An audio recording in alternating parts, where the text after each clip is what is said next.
નમસ્કાર, star India TV ન્યૂઝમાં આપનું હાર્દિક સ્વાગત છે। આપ જોઈ રહ્યા છો સ્ટાર ઇન્ડિયા ટીવી ન્યૂઝ, સત્યની વાતે સત્યની સાથે। ઝાલોદ રામસાગર તળાવના વિકાસ અંગે નગરજનોના સપના ક્યારે પૂરા થશે? રામસાગર તળાવ પાસે સ્ટ્રીટ લાઇટો બંધ રહેતા સાંજે ફરવા આવતા લોકોને પડતી હાલાકી। ઝાલોદ નગરના રામસાગર તળાવના નવીનીકરણ સાથે સુંદર વિકાસ થાય તે માટે નગરજનો રાહ જોઈ રહેલ છે, પરંતુ નગરજનોના સપના ક્યારે પૂરા થશે એવો બેધડક સવાલ ઉદ્ભવી રહેલ છે।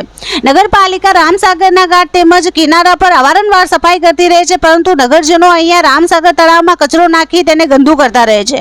નગરજનોમાં પણ રામસાગર તળાવ સુંદર અને સ્વચ્છ રહે તે માટે ગંદકી કરવી જોઈએ નહીં। તળાવના કિનારે અંદર બાજુ ચારે બાજુ તળાવની સુંદરતા બગડતા જંગલી વનસ્પતિ ઉગી ગયેલ છે, જેને લઈને રામસાગર તળાવની સુંદરતા બગડી રહેલ છે।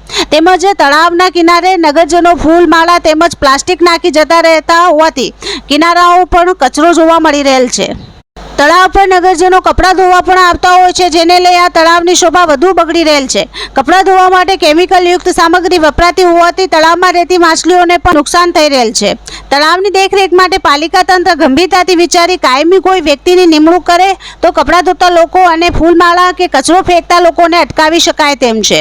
રામસાગર તળાવના કિનારે સાંજના અને રાત્રિના સમયે નગરજનો હરવા ફરવા જતા હોય છે, પરંતુ છેલ્લા ઘણા દિવસથી સ્ટ્રીટ લાઇટો બંધ હોવાથી રાત્રિ દરમિયાન ફરવા જતા લોકોને હાલાકી ભોગવવી પડતી હોય છે।